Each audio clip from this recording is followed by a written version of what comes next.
Want to know how much a YouTube channel might be earning? In this video, I'll show you how to get an estimate using Social Blade.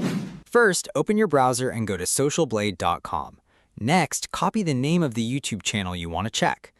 Paste the channel name into the Social Blade search bar and press Enter. Click on the correct channel from the search results. Once the channel page opens, scroll down a little.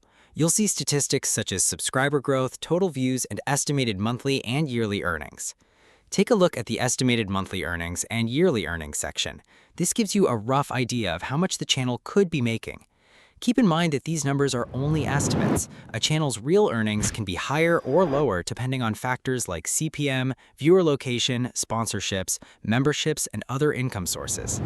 You can also use Social Blade to compare channels, track subscriber growth, and see how a channel has performed over time.